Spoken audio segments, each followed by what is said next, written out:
C'est la position stratégique.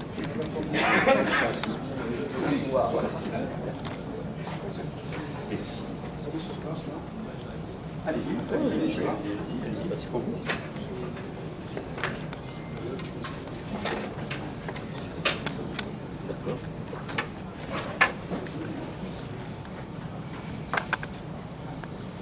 Bien, messieurs, dames, nous allons commencer donc la soutenance.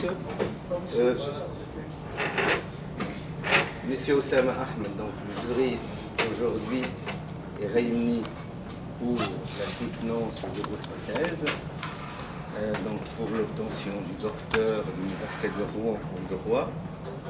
Votre travail intitulé « Les responsabilités pénales en droit musulman, études comparatives ». Donc c'est un travail qui a été réalisé sous la direction du professeur Pierre Albertini. Donc le jury va bientôt vous donner donc, la parole pour une, on va dire, vingtaine de minutes. Après votre intervention, c'est donc au professeur Pierre Albertini, votre directeur de recherche, qui prendra la parole. Ensuite, on donnera la parole au professeur Fouklouh El-Chazli de l'Université d'Alexandrie en Égypte. Après le tour de parole, donc, au professeur Gabriel Martinez-Gross de l'Université de Paris-Nanterre pour dire justement ce qu'il en pense de votre travail. Et je prendrai la parole en dernier pour conclure. Donc, moi je suis professeur Fouel Laroussi, je dis ça uniquement pour le public, à l'Université de Rouen. Donc, je vais vous donner la parole pour, comme j'ai dit, une vingtaine de minutes pour nous présenter vos travaux de recherche.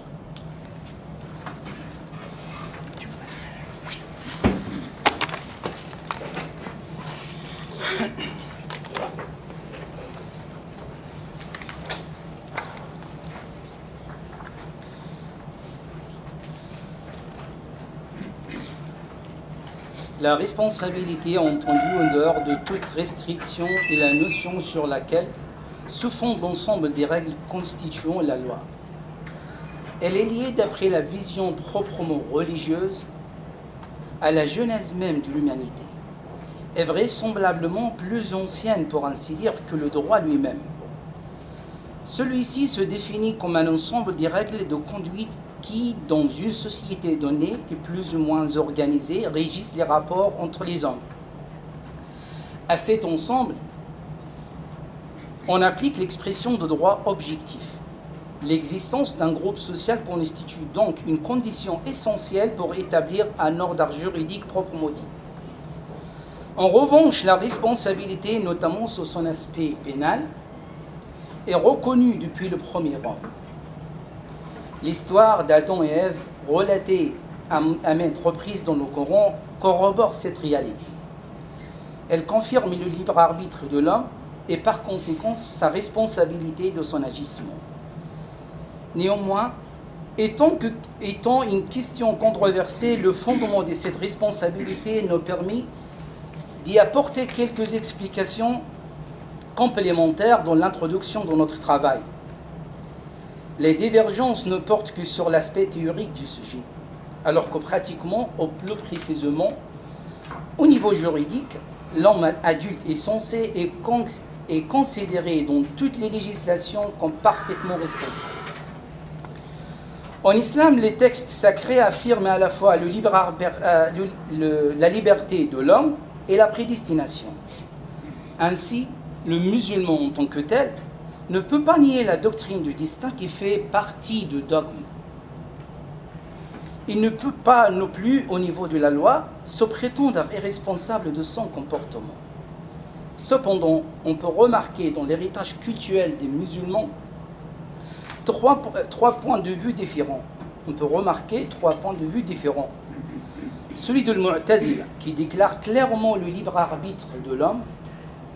Celui de l'Jahmiyya, qui illustre la doctrine de la contrainte dans la culture musulmane Et enfin, la doctrine de l'Ash'ariyya, adoptée officiellement par la majorité des savants musulmans, qui est considérée comme une espèce modérée de l'Jabriyya, car fondée sur la théorie de l'Kasb ou l'Iktisab, l'acquisition, elle ne soutient pas la liberté absolue de l'homme.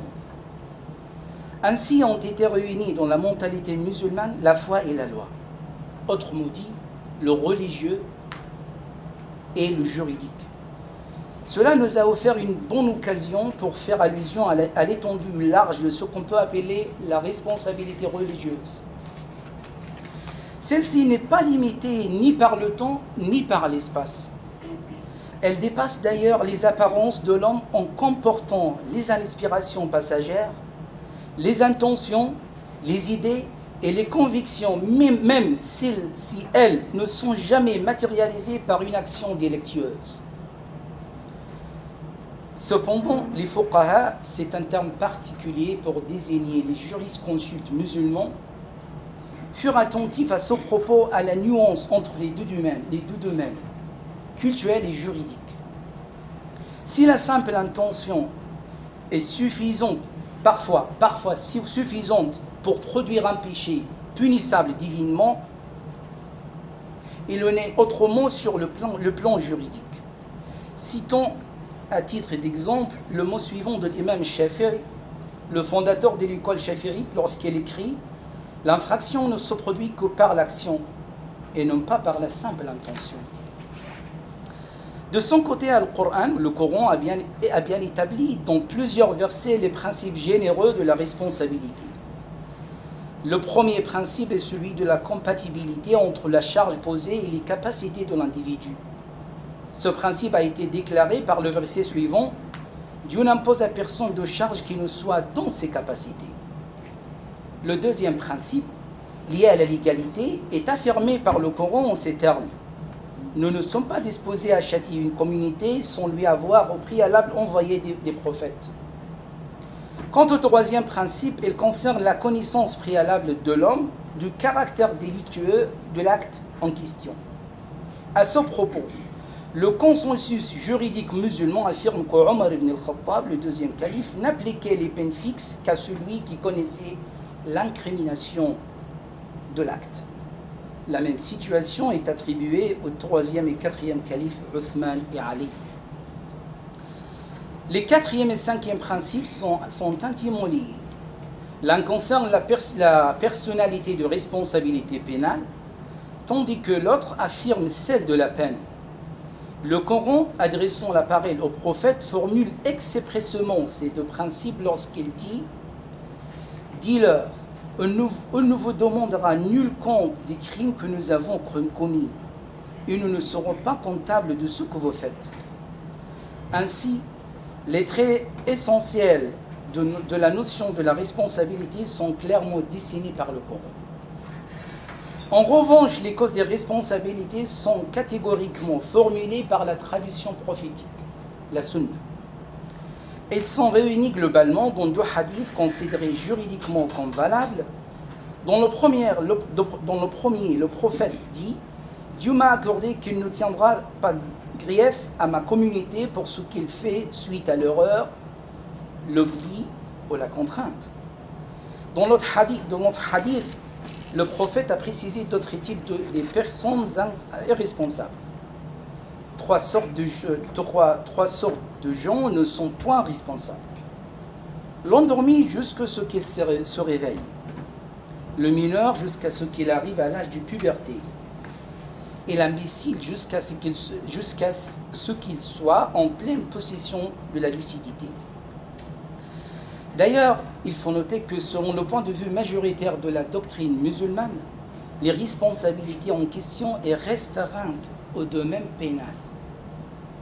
Car étant attachée au bien, la responsabilité civile des personnes incapables, fous, mineurs, etc., est toujours retenue aux yeux des fuqaha. Prenons en considération tout ce qui précède. Nous avons estimé important de consacrer notre thèse de doctorat à l'étude de les responsabilités pénales en droit musulman.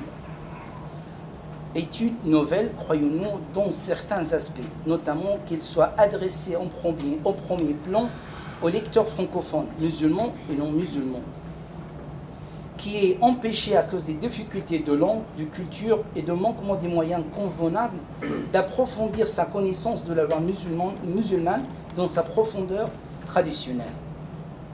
Notre étude contient une introduction, 2 parties et une conclusion générale.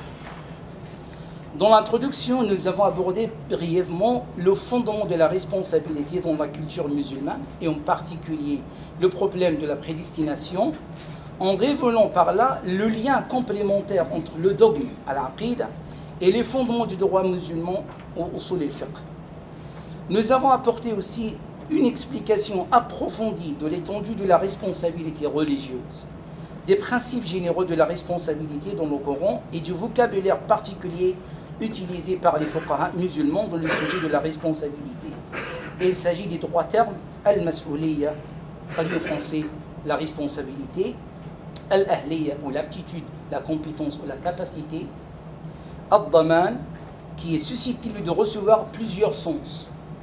Cautionnement, par exemple, kafal, dommages d'intérêt ou la compensation. Et en ce qui concerne le domaine pénal, on peut le traduire en disant obligation financière résultant de l'infraction, comme la dia au prix de sang, ou même pour désigner, bien que rarement, le talion lui-même. En outre, une partie de l'introduction a été consacrée à envisager 2 études précédentes, à savoir celle de M. Bahnasi, intitulée Al-Mas'uliyya al-Jina'iyya fi al-fiqh al-islami, ou la responsabilité pénale en droit musulman, et celle de M. Jabouri dont le titre est Awarid al-Ahliyya inda ulama'i usul al-fiqh, en français les empêcheurs de la compétence ou la capacité auprès des savants de fondement du droit musulman.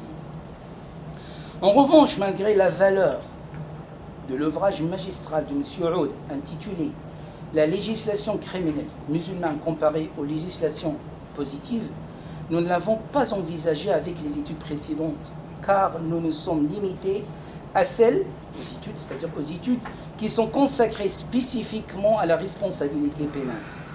Or, celle de M. Ouda a développé presque l'ensemble des questions du droit pénal musulman. Quant à l'hypothèse que nous avons proposé de vérifier à travers des exemples juridiques significatifs, il s'agissait de l'influence religieuse sur la pensée juridique musulmane. Ainsi, on peut révéler dans quelle mesure elle se rapproche ou s'éloigne de la pensée pénale moderne. Les responsabilités pénales est le champ d'application qu'on a choisi pour mener à bien cette tâche, car, outre son importance incontestable, elle représente la situation de droit pénal musulman face à l'homme incapable. En ce qui concerne la méthodologie, nous avons mis en application la méthodologie analytique comparative. La comparaison a été effectuée sur 2 niveaux. Intérieur parmi les écoles juridiques musulmanes, surtout sunnites, et extérieur avec le droit pénal égyptien qui fut fréquemment évoqué en tant que représentant du droit pénal moderne, ou de la pensée juridique moderne. La première partie de la thèse est consacrée aux causes objectives de l'irresponsabilité pénale, c'est-à-dire celles qui donnent, dans des circonstances particulières, une certaine légitimité à l'acte qui est initialement incriminé. Ainsi, on a étudié 3 thèmes en 3 chapitres successifs. Le premier chapitre est sur l'exercice des droits et l'accomplissement des devoirs. Il nous semblait important d'examiner dans ce chapitre des exemples instructifs. C'est pourquoi on a choisi pour l'exercice des droits celui de la correction de l'épouse et celui de la pratique médicale. On a d'ailleurs profité de développement sur l'accomplissement des devoirs pour étudier la responsabilité pénale de l'autorité temporelle en droit musulman. L'importance initiale de cette question, redoublée par l'actualité des pays arabes et musulmans, nous a permis d'abandonner exclusivement dans cette section toute comparaison avec la loi positive où l'étendue de ce sujet ne semblait plus étroite. La légitime défense qui occupe le 2e chapitre commence par une précision très importante du terme utilisé par la doctrine musulmane à ce propos. Il s'agit de celui de daf' as-salih, suivi de 5 section consacrée successivement à sa source, son étendue, son fondement, ses conditions et enfin à ses effets juridiques. Prenons en considération les difficultés que soulève le consentement de la victime en matière pénale. Nous avons jugé utile de lui consacrer le dernier chapitre de la partie en question. La deuxième partie de la thèse concerne les causes subjectives de l'irresponsabilité pénale.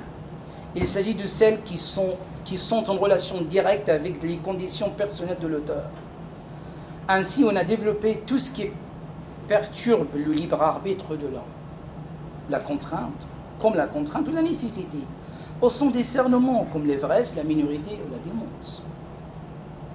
Nous partions dans toutes nos analyses d'une base proprement linguistique, ou plutôt lexicale, en essayant donc plus de révéler clairement la relation, parfois insensible, entre les branches différentes de l'héritage culturel et culturel des musulmans. Prenons à titre d'exemple notre développement sur l'ikra, ou la contrainte. Nous avons expliqué comment elle n'est pas par définition liée à la volonté de l'homme, mais à son consentement. Et comment cette considération a été transférée du domaine du dogme au domaine de la loi. Nous avons terminé notre étude par certaines conclusions plus générales que celles que nous avions formulées au but de chaque chapitre. Ces conclusions générales sont les suivantes. Premièrement, les sources du droit musulman sont proprement sacrées et religieuses, le Coran et la Sunna, tradition prophétique. Il est vrai pour autant de considérer la civilisation musulmane comme une civilisation textuelle, on en sait. Deuxièmement, l'œuvre doctrinale ne s'attache strictement pas au texte particulier, mais aussi à l'esprit de la loi et à ses principes généraux. Troisièmement, les données particulières de la langue arabe ont été parfaitement utilisées par la doctrine juridique, par la doctrine musulmane. Quatrièmement, le principe juridique fort connu selon lequel les peines fixes, hudud, et le talion, qisas, doivent être éliminés par les doutes, shubuhat, a été amplement mis en application par la doctrine, surtout l'école hanafites. Cinquièmement, pour nous, la similitude apparente entre la catégorie de ta'zir en droit musulman et le code pénal égyptien est assez trompeuse.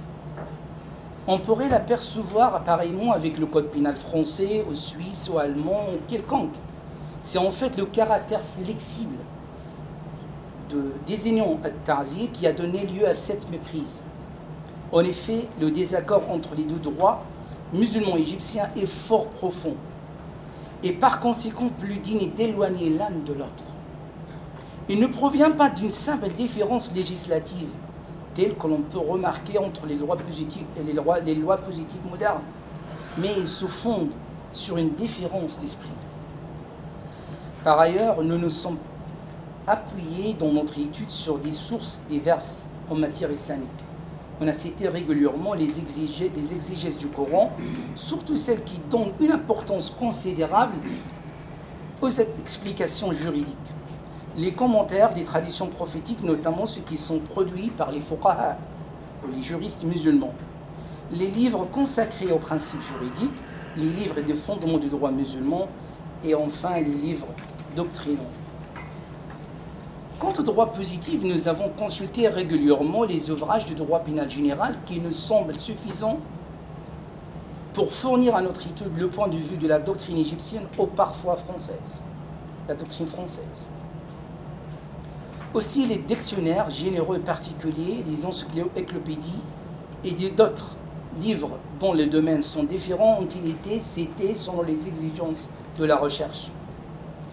En revanche, je dois faire allusion à deux difficultés essentielles dans mon travail. La première est celle qui concerne les matières doctrinales qui sont carrément dispersées. Dispersées dans une centaine d'applications juridiques qui devaient être accumulées attentivement avant toute analyse et toute comparaison. L'autre difficulté est simplement celle de la traduction des textes juridiques remontant à une époque lointaine de l'histoire. Ce n'était pas seulement la différence entre le vocabulaire musulman juridique moderne et celui du droit musulman, ni l'éloquence remarquable de certains fuqaha qui rendent la tâche de la traduction plus laborieuse, mais aussi la densité du style qui caractérise bien évidemment les écritures juridiques en général et les œuvres des fondements du droit musulman en particulier. Enfin, je tiens à adresser ma profonde gratitude aux membres du jury qui ont accepté d'évaluer ma thèse. Monsieur Fouad Larossi, Monsieur Gabriel Martinez-Gros, Monsieur Ftouh Chali, et je tiens à remercier profondément Monsieur Pierre Albertini, le directeur de thèse, pour le temps qu'il m'a consacré, les conseils qu'il m'a généreusement accordés, la patience qu'il m'a montrée dans la lecture et la direction de mon travail, et notamment pour l'affection paternelle dont il m'a entouré.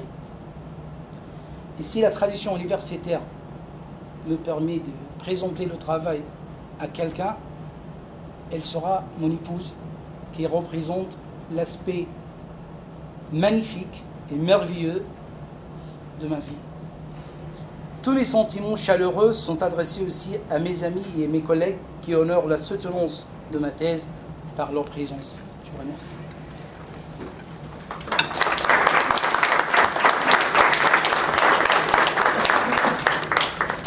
Malheureusement, votre épouse vient de rentrer, donc elle n'a pas entendu justement les remerciements, mais on va les transmettre. Donc, Oussama, merci pour cet exposé clair qui reprend les différents points forts de la thèse, ainsi que son fil conducteur. Donc, je ne vais pas tarder, et sans transition, je vais passer la parole à votre directeur de thèse, le professeur Pierre Albertini de l'Université de Rouen. Merci, Monsieur le Président, Mesdames, Messieurs. Un mot d'abord pour remercier mes collègues d'avoir participé à cette soutenance, et notamment, bien sûr, à l'égard de celui qui vient du plus loin, c'est-à-dire de la faculté de droit d'Alexandrie, qui nous fait le plaisir et l'honneur de participer, en tant que pénaliste d'ailleurs, à cet exercice qui est une soutenance de thèse. Lorsque vous m'avez proposé de diriger votre travail, j'ai éprouvé quelques réticences au début. D'abord parce que vous aviez commencé à travailler avec le professeur Martinez-Gros, qui est ici présent et que je remercie d'avoir ainsi participé à cette continuité d'esprit et de confraternité. Vous aviez commencé à travailler avec lui, mais les aspects très fortement juridiques de votre démarche l'ont conduit à renoncer à poursuivre cette supervision, malgré tout l'intérêt qu'il y portait, tout simplement parce que chacun connaît les limites de sa compétence, sa connaissance du droit, il l'a jugée insuffisante. Et c'est la même chose que j'ai ressentie lorsque vous m'avez proposé de superviser votre travail, de diriger votre thèse. Je ne suis pas un pénaliste, je ne suis pas non plus un spécialiste du droit musulman, et donc il y avait de sérieuses difficultés, de sérieux inconvénients à me voir accepter cette direction qui vous engage et qui m'engageait aussi. Et puis, nous avons parlé et vous m'avez convaincu, et je dois dire que je ne regrette pas du tout d'avoir jusqu'au bout poussé avec vous cette démarche qui va se conclure dans 1 heure ou 2, de manière positive, je n'en doute pas. Je ne le regrette pas d'abord parce que j'ai beaucoup appris à votre contact, à vous lire, au dialogue que nous avons entretenu assez souvent, et que j'ai vu aussi tous les progrès dont vous étiez capable, notamment dans l'expression et dans la maîtrise de la langue, puisque par rapport à nos premiers échanges il y a quelques années, aujourd'hui, vous êtes parfaitement capable de vous exprimer en français dans une langue que vous maîtrisez, que vous comprenez, même si chacun est perfectible, subsistent naturellement toujours quelques imperfections ou quelques lacunes, mais personne ne peut se vanter de parler parfaitement une langue. Donc, je ne regrette absolument pas d'avoir dirigé ce travail et d'avoir passé avec vous pratiquement 3 années de collaboration, d'échange tout à fait fructueux en ce qui me concerne. L'objet de votre thèse, vous venez de le rappeler, est en réalité un petit peu plus vaste que son intitulé, puisque l'intitulé, volontairement circonscrit, est l'irresponsabilité pénale en droit musulman, étude comparative. L'objet est en réalité plus vaste.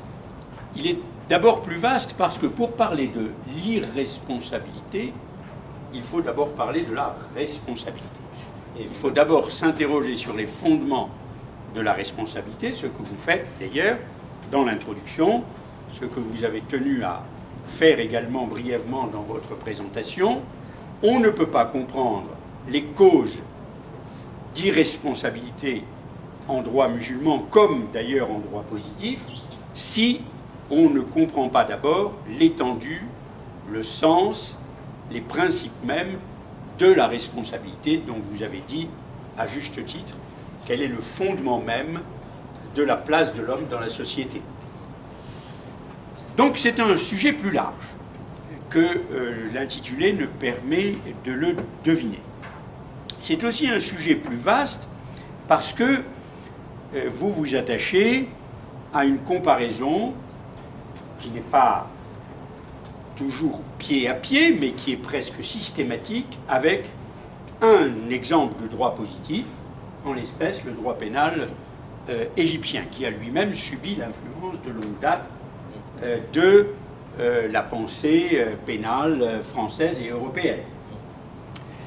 Et puis vous vous intéressez aussi beaucoup, parce que vous le faites avec un extrême soin, aux différentes écoles qui ont traversé dans les premiers siècles le courant de la pensée islamique, les écoles sunnites. Vous avez exclu, pour des raisons que l'on comprend parfaitement, le chiisme, parce qu'il y a de trop profondes différences qui auraient évidemment dilué votre sujet dans une approche beaucoup moins cohérente. Donc c'est un sujet beaucoup plus vaste, et c'est à cet égard que j'ai naturellement beaucoup appris. Votre démarche privilégie le droit musulman. J'y reviendrai peut-être tout à l'heure, mais c'est votre prisme, c'est votre matrice. Vous vous interrogez sur les fondements de la responsabilité, donc sur les causes de l'irresponsabilité pénale en droit musulman, et vous esquissez une comparaison avec le droit égyptien, sans d'ailleurs vous interdire assez souvent des références à des auteurs français en matière de droit pénal. Car les problèmes qu'évoque le droit musulman en matière de responsabilité et d'irresponsabilité pénale, ce sont des problèmes que rencontre tout système organisé sur des concepts, sur des principes. Ce n'est pas, si vous voulez, à cet égard, une très grande singularité. Mais vous vous attachez, bien entendu, à mesurer l'influence de cette pensée musulmane, de cette théologie sur le droit musulman, et vous marquez bien les différences avec le droit positif égyptien, dont vous dites que par ailleurs il ne contient ni morale ni, c'est ce que vous dites tout à fait à la fin dans votre conclusion, ni morale ni dogme, puisque c'est un droit positif ou un droit objectif, si vous préférez cette expression. Personnellement, je préfère l'expression de droit positif. que de droit objectif. Mais peu importe, c'est un détail. Alors la conclusion à laquelle vous arrivez, au terme d'une démarche importante, puisqu'il y a là 280 pages de texte, beaucoup de références, j'y reviendrai, beaucoup de citations, la conclusion à laquelle vous aboutissez n'est pas faite pour surprendre, et elle ne nous surprend pas. Vous concluez, c'est très clairement indiqué, page 250 et page 258, vous concluez en disant que le droit, je recherche la citation précise, je l'ai notée par ailleurs, je vais la retrouver sur mon petit papier. Vous dites très clairement que, 58. page 250, l'influence religieuse sur la pensée juridique musulmane est remarquable, et page 258 en effet, le désaccord entre le droit musulman d'un côté et le droit égyptien de l'autre est profond et se fonde sur une différence d'esprit dont je viens de parler très brièvement. Cet axe est parfaitement cohérent. Votre raisonnement est conduit de manière rigoureuse, j'y reviendrai dans un instant, et votre travail est donc globalement tout à fait positif et méritoire. Je le dis d'emblée parce que l'exercice d'une soutenance conduit d'abord à parler des faiblesses ou des imperfections, et puis ensuite des qualités de votre thèse. Je vais donc parler d'abord des imperfections, des lacunes ou des faiblesses.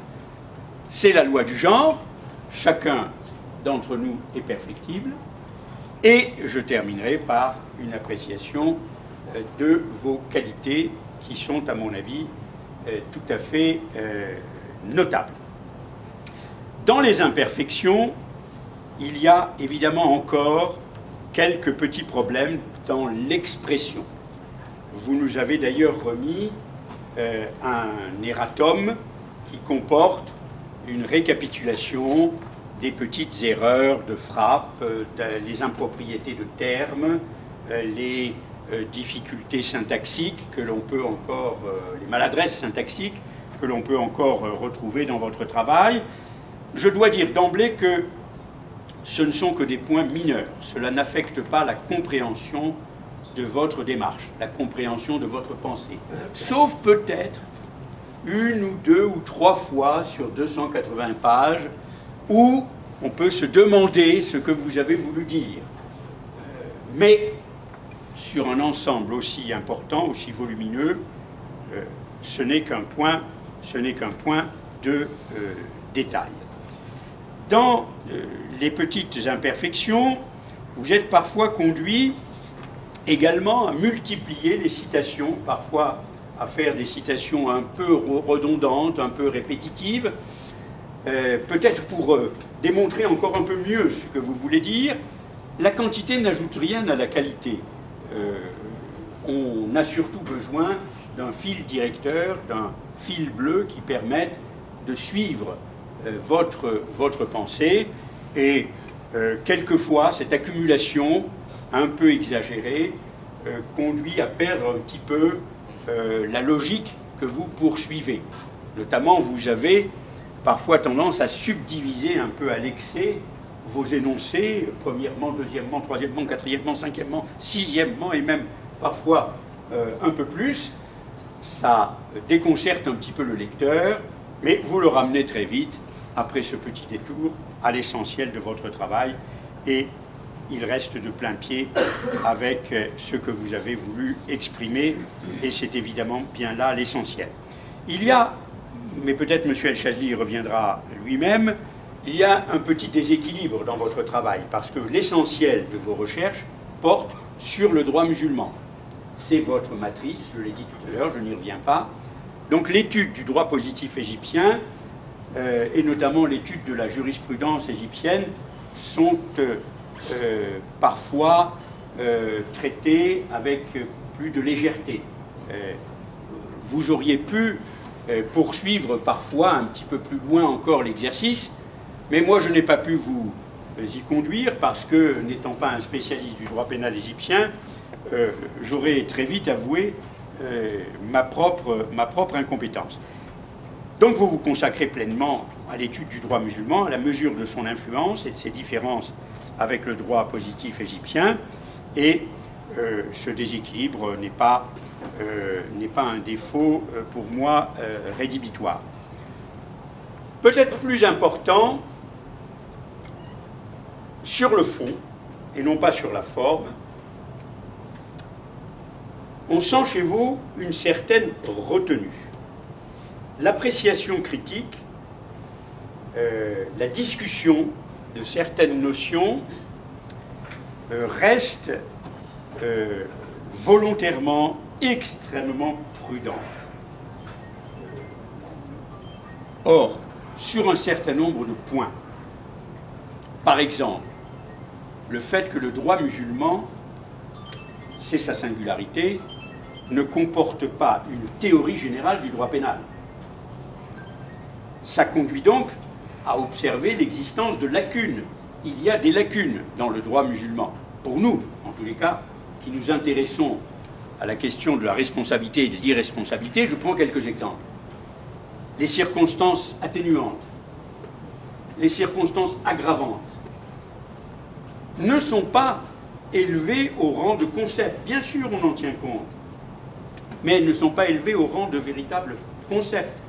De même, la récidive, la valeur de la présomption sont parfois effleurées par le droit musulman. Or, nous y attachons, nous, tenants du droit positif, beaucoup d'importance, parce que n'oubliez pas qu'en matière de responsabilité pénale, le but, c'est à la fois la protection de la société, mais c'est aussi la volonté de ne pas condamner à tort un innocent.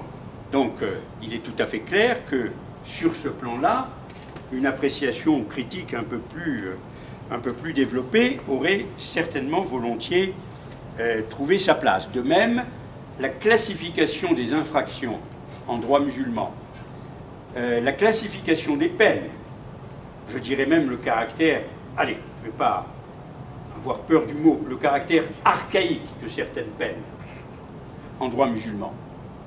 Tout cela méritait d'être souligné.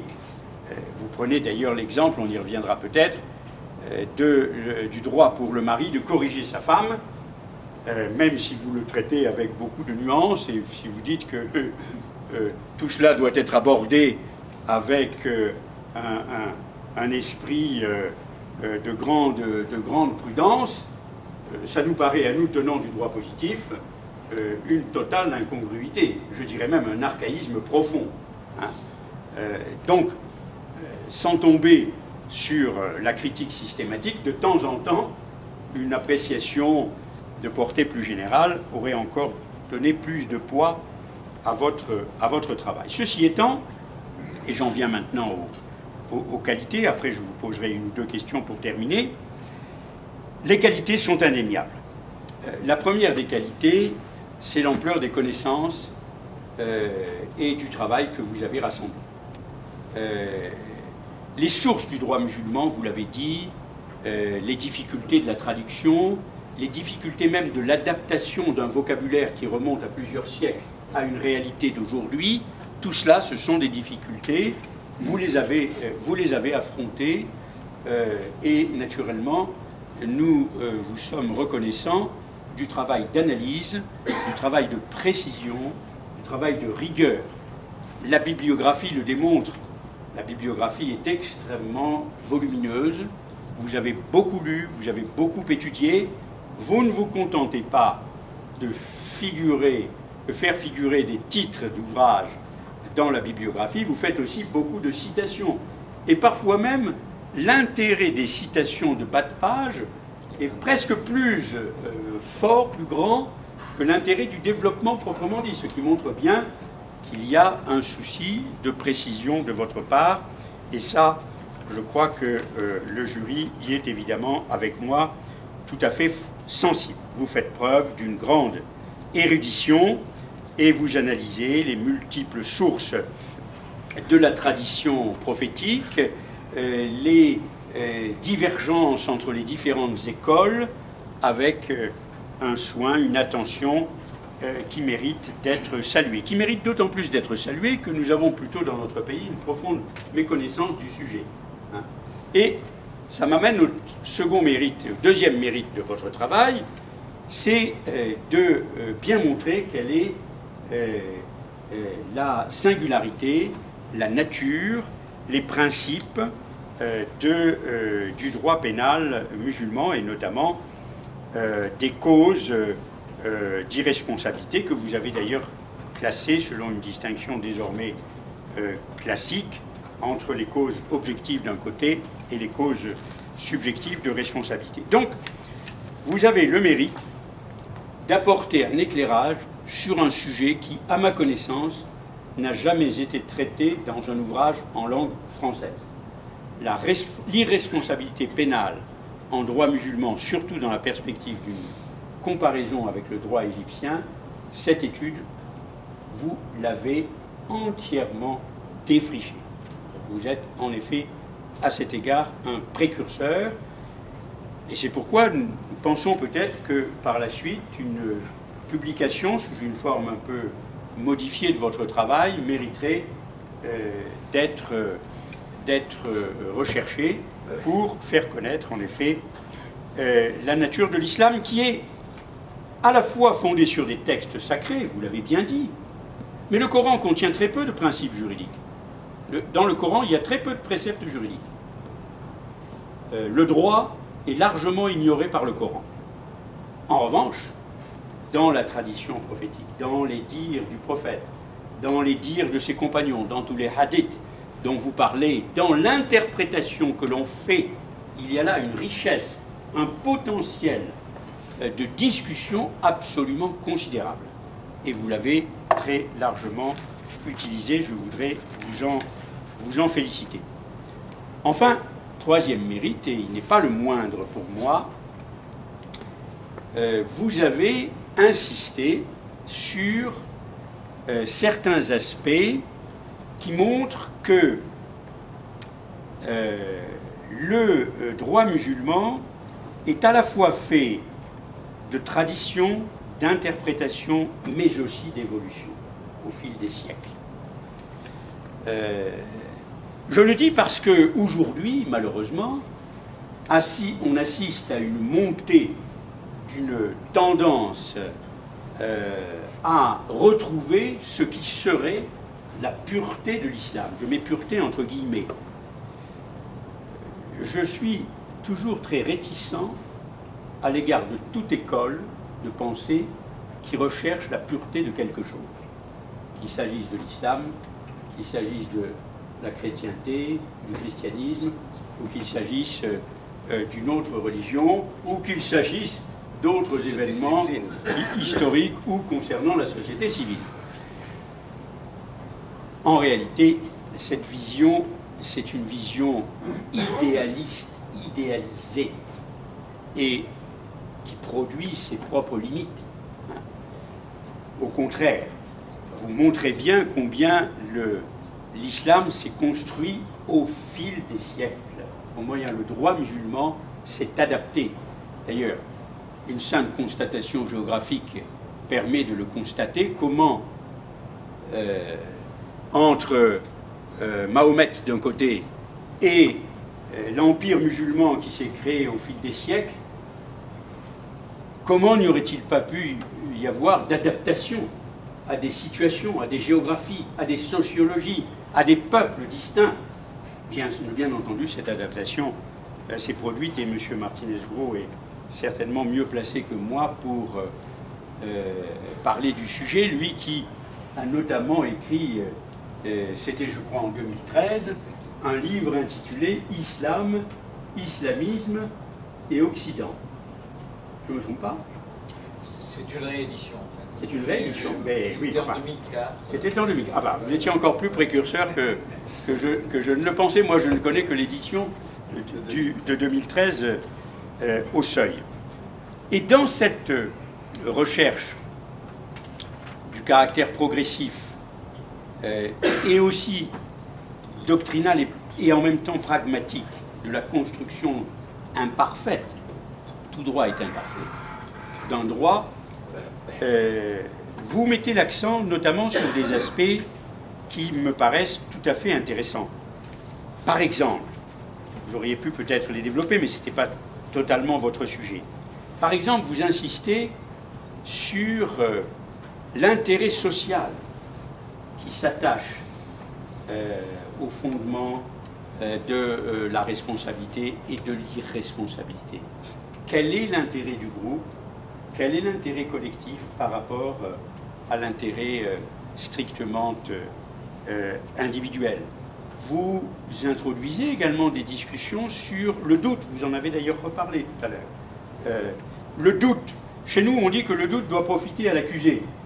C'est un principe de la procédure pénale. En France et dans tous les pays européens, oui, le doute doit profiter à l'accusé, bien entendu. On ne condamne que si, en principe, on a des preuves irréfutables, car il s'agit de condamnations lourdes, pouvant aller jusqu'à la condamnation à mort, ou pouvant aller jusqu'à la privation de liberté, ou pouvant aller jusqu'à des peines infamantes, blessantes, qui déshonorent celui qui en est revêtu. Donc, ces aspects-là me paraissent tout à fait intéressants et m'amènent à vous poser finalement deux questions. Je termine donc cette balance entre les imperfections d'un côté et les qualités de l'autre. Vous voyez de quel côté penche la balance, en faveur des qualités, bien entendu. Et je vais vous poser deux petites questions. Première question, justement, sur les fondements de la responsabilité. Vous dites qu'il y a, grosso modo, deux écoles, avec, entre les deux, une position intermédiaire. Une école qui est celle de la prédestination et une école du libre arbitre. Et vous laissez entendre qu'il y a, entre ces deux positions extrêmes, prédestination, qui est la ruine de la liberté, et libre arbitre, une voie moyenne. Eh bien, c'est la question que je voudrais vous poser. Quel est votre sentiment profond sur, au-delà de l'écrit lui-même, sur cette question? L'islam est-elle une religion de la prédestination ou une religion du libre arbitre, selon vous? Et là, c'est à l'homme que je m'adresse, ce n'est pas aux chercheurs. Ça, c'est une thèse.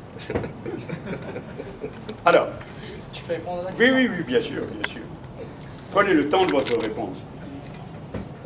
Selon moi, comme de la façon avec laquelle je peux comprendre l'islam, et en dépendant toujours des textes, soit le Coran, soit la Sunna, je crois que il faut qu'on croie à la préscience attribuée à Dieu qui connaît tout, soit le passé, soit le présent, soit le futur. Il faut qu'on croie que cette préscience est toujours immuable, c'est-à-dire inchangeable.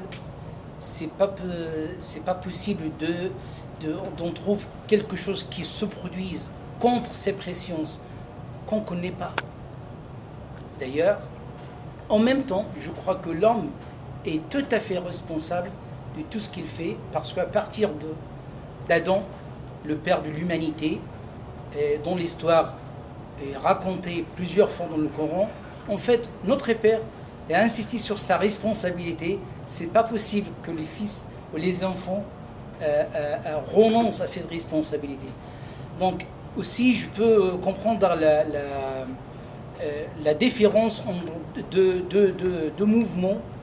Lorsque je fais quelque chose, je peux dire, je l'ai fait volontairement. Donc, lorsque je dis volontairement, c'est-à-dire je suis avec le libre arbitre de l'homme. Même en même temps, je crois que tout ce qui est déjà prescrit, en tant que musulman, en tant qu'Osama, ça n'a rien à voir avec la thèse.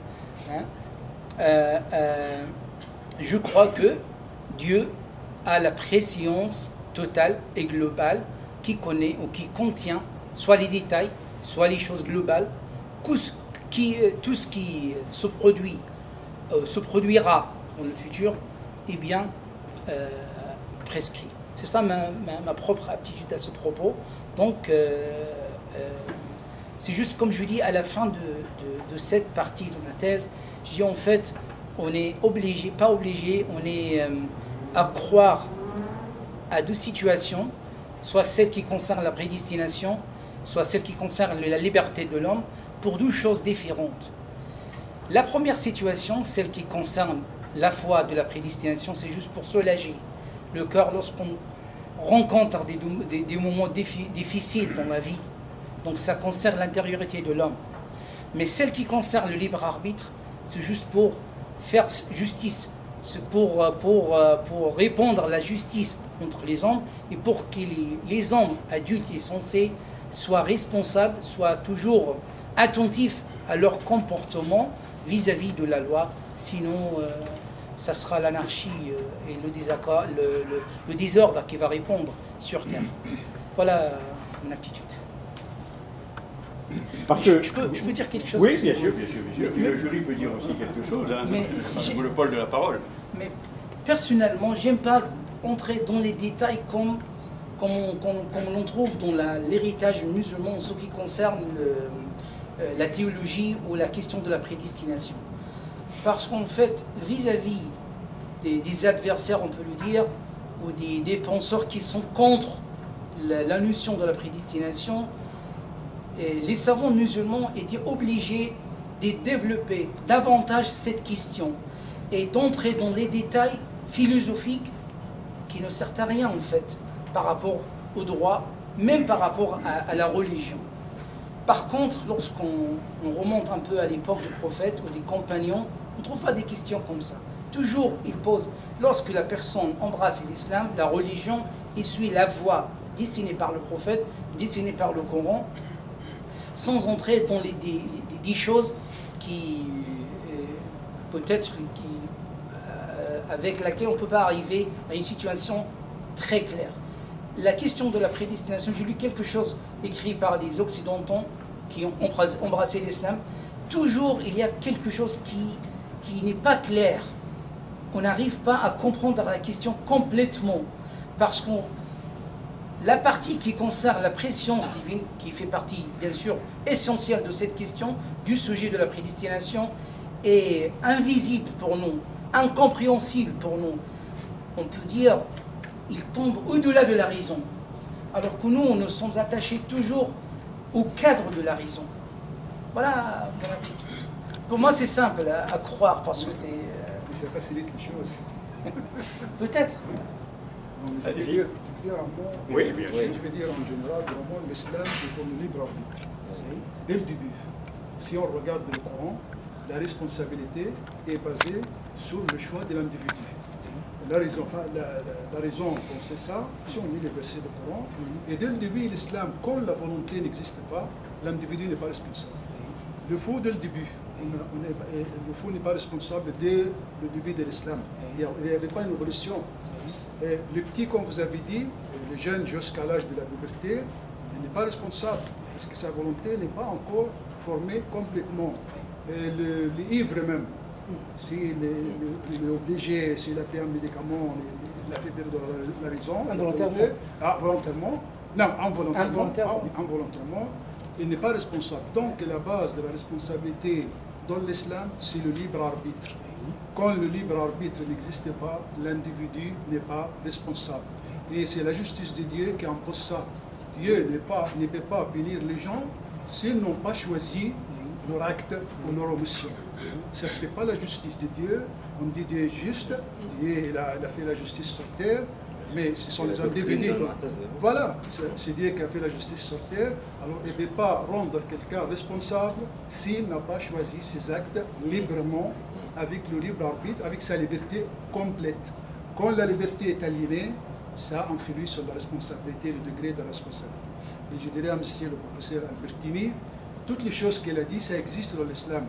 Les circonstances aggravantes, circonstances atténuantes, le récidive, tout ça, ça existe, mais ça déborde le sujet de la thèse. S'il avait fait tout ça, il aurait fait une thèse de 1000 pages au moins. Bah oui, la théorie générale du droit pénal existe dans l'islam. Monsieur Ouda, vous avez cité ouvrage magistral Oui. de professeur Rodin. Oui. Il a fait deux tomes. Le tome 1, c'est le droit pénal général. Le tome 2, c'est le droit pénal spécial. Mais je vais lui dire quelque chose concernant. Je peux répondre À moi, répondez à votre directeur. Oui. Il va avoir tout de suite justement donc la parole et vous pouvez continuer après justement à échanger. Mais Ça concerne la question posée par M. Albertini, oui, ou quelques points qui étaient soulevés par M. Albertini. En ce qui concerne la théorie générale du droit musulman, je ne dis pas qu'il n'existe pas une théorie générale du droit pénal musulman, mais je disais, ou je voulais dire, peut-être j'ai mal exprimé, je voulais dire que la théorie générale du droit pénal musulman n'était pas bien formulée parce que la façon avec laquelle les fuqaha ou les jurisconsultes musulmans a été formulé le droit pénal musulman, c'était ce qu'on appelle aujourd'hui, c'est le droit pénal privé. C'est-à-dire, on a droit pénal spécial. Parfois, on cite les crimes, les peines, les conditions, etc., etc., etc. Dans ce développement particulier, on a abordé les questions concernant la théorie générale du droit pénal musulman. Sinon, je ne pourrais pas faire cette thèse, parce que normalement, les responsabilités pénales du droit musulman, ça concerne proprement l'aspect philosophique ou théorique du droit pénal. S'il n'y avait pas théorie générale du droit pénal musulman, je ne pourrais pas faire cette thèse parce que je ne pourrais pas trouver des citations, des choses convenables à ce propos. En ce qui concerne les citations, je sais qu'elles sont multipliées parfois. Parfois, je ne peux pas raisonner parce que c'est l'imperfection normale. Parfois, c'est bien justifié. Pourquoi? Parce que j'ai fait une étude comparative. Donc, si je dis, par exemple, l'école Shafi'i dit quelque chose, je dois présenter une preuve. Ça sera une citation. Donc, peut-être les 4 ou les 5 citations mènent aux mêmes choses, ou conduisent à la même chose, mais je suis obligé pour présenter mes témoins. Voilà. Vous avez, monsieur, une autre question? Non, on verra peut-être tout à l'heure. On va donner la parole à monsieur. Merci, Oussama. Et donc la parole est à monsieur Chelni de l'université d'Alexandrie, donc en Égypte. Vous avez la parole. Tout de suite, je crois. Merci, Monsieur le Président. Je commence par remercier nos collègues, Monsieur le professeur Albertini, Monsieur Laroussi, Monsieur Denesbo. Et j'exprime ma joie d'être ici à Rouen, à l'Université de Rouen, à la faculté de droit. J'aime être à toutes les facultés de droit du monde. Je suis bien content d'être ici. Surtout que j'ai fait mes études à Poitiers. Je connais Poitiers comme une ville française, mais pour Rouen, c'est la première fois que je suis là. Alors, je remercie Monsieur le professeur Albertini pour cette invitation. Et pour Monsieur Oussama, je ne sais pas, mon témoignage, est-ce que c'est un témoignage qui sera neutre ou un témoignage influencé par le lien qui nous lie tous les deux en tant qu'Égyptiens, lui et moi, mais je parlerai objectivement, des causes objectives. Et chez nous, on commence d'abord par les avantages. C'est vrai, on ne commence pas par les inconvénients. On commence par les avantages pour rassurer le candidat que vraiment il a fait un travail appréciable de la commission, enfin des jurys. Le choix du sujet, c'est vrai, hein, vous avez un sujet très difficile.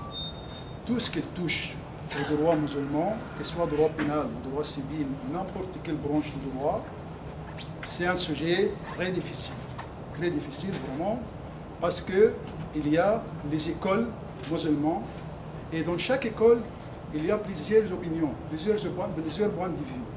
Alors donc, si on parle par exemple de Hanafiya, ou le Shafi'iyya, ou le Hanabila, ce n'est pas un seul voix. On a des voix multiples dans chaque école musulmane.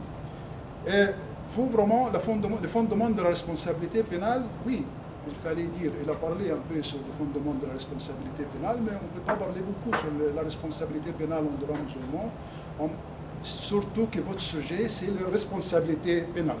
Alors le sujet est difficile. En langue arabe, c'est vrai, hein, quand on étudie ce sujet en langue arabe, il est très difficile. Il est encore plus difficile quand il s'agit de faire un sujet comme ça en droit français, en langue étrangère, surtout que je connais les candidats. Au début, je ne connaissais pas un mot de français. Comme moi, quand je suis venu en France, en 1974, il y a longtemps, je ne connaissais pas un mot de français. J'ai appris le français, j'ai fait une thèse de doctorat, mais ce n'était pas un sujet si difficile que votre sujet. C'est vrai, ce qui touche au fondement de la responsabilité en droit musulman, ce sont des notions, des concepts très très difficiles à traiter. Vous avez donc la difficulté du sujet, vous avez indiqué ça dans la page 33, que c'était un sujet difficile, et surtout pour quelqu'un qui n'est pas juriste à l'origine. Ça, c'est une autre difficulté pour vous. Juriste positif. Vous n'êtes pas un juriste positif.